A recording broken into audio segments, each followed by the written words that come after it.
Ready? जो पहले dictation बोल रहा हूँ मैं आपको अनसीन से बोल रहा हूँ, पार्लियामेंट कंटेंट से बोल रहा हूँ। 820 वर्ड के साथ मैं आपको डिक्टेट करूंगा। ये अनसीन का 24 नंबर है। Start it. उसके बाद मैं केसी का डिक्टेशन बोलूंगा, उसके बाद फिर मैं आपको प्रोग्रेसिव बोलूंगा। Start. There is a strong argument mostly held by media industry that media accountability is better served by self-regulatory institutions. Any form of statutory regulation is looked upon with apprehensive fear of censorship and state suppression of media freedom. However, media insiders and people who have been associated with regulatory authorities will agree that even the agencies who are regulating the media at present are very weak in their enforcement. So there is need for better regulation, whether it is done by the government or by bodies of media industry itself is a question you must debate in this conference. Media industry is getting more and more integrated. Most media players are present on all media platforms, whether it is print or broadcast or cyber or social media. Therefore, there may be a need for common standard for all sectors of media. For instance, licensing and journalistic standards applicable to print media shall also be applicable to broadcast media. Is there a way that media players can be made accountable to same standards, whether print, digital, or online? Are separate regulatory bodies necessary for different forms of media platform, or a single regulatory body desirable? These are the issues to be debated. In our times, social media has also become a big source of information. At present, under Information Technology Act, the Cyber Appellate Tribunal is empowered to deal with complaints under the Act. Is it desirable to regulate social media, and to what extent? I have placed some of the important issues before you for deliberations during the conference. I would like to add here that these issues do not necessarily reflect a state of journalism in this country. It has more to do with state of media laws that exist. There may be a need for their modification, which you shall deliberate upon. I am sure that conference will endeavor to find viable solutions to these issues.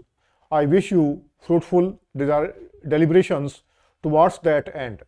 With these words, I have the pleasure of inaugurating the conference. The most important postulate about parliamentary democracy is that Parliament is a link between the government and the people. The government is accountable to the people, and this accountability is secured by the people through their representatives in Parliament. Accountability is an important adjunct of government irrespective of the form of democracy. If the government is democratic, then it has to be accountable. Otherwise, in my view, it will not be democratic to the extent it eschews accountability. It is an old adage that the government of the people, for the people, and by the people shall not perish from the earth. In Indian context, I have added two things to it: provided free and fair elections free from muscle and money power, and a sense of accountability prevails continuously in the government. Otherwise, the government will become autocratic and aristocratic like any other one. Responsibility and accountability have been ensured in our Constitution through various ways. Institutions have been put in place which track and monitor the functioning of government. Nowadays, it is the time of regulators which keep an eye on the functioning of the government. But if we have to know what these regulators are doing, what type of impact they have, whatever is being said by the government is real or just political rhetoric, to see whether the government is working properly, there is no way but asking question. As a legislator, it is my prerogative to ask questions and to hold the government to account. The most important requirement is to maintain the freedom of asking questions in Parliament. If that freedom is restricted, then the importance of question gets diminished. You know that there is an old aphorism that even gold shudders when it is put off to test. To test its purity, gold is put in the fire. Therefore, the question hour is a severe test for the Honorable Minister. It has happened in this very Parliament and it continues this way, and this book makes us vigilant that the system stays put. But in our country, if the legislator asking question is smart, the bureaucracy is smarter. Sometimes even if the question is clear and concise, the answer is curved and tangled. At times, it seems answers conceal more and reveal less. Bureaucracy is expert in this art. On 20 April 2015, the Minister of External Affairs and Minister of Overseas Indian Affairs, Srimati Sushma Swaraj, said she was glad to inform the House that Operation Rahat, conducted for the evacuation of Indian nationals from war-torn Yemen, has been a resounding success, well acknowledged by the international community.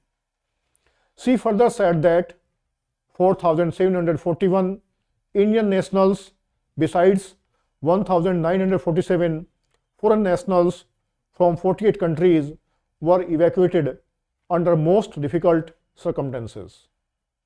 While explaining that the approach in the evacuation process had been guided by the spirit of Vasudhaiva Kutumbakam, she said Yemen had been witnessing political uncertainty and worsening security scenario since September 2014.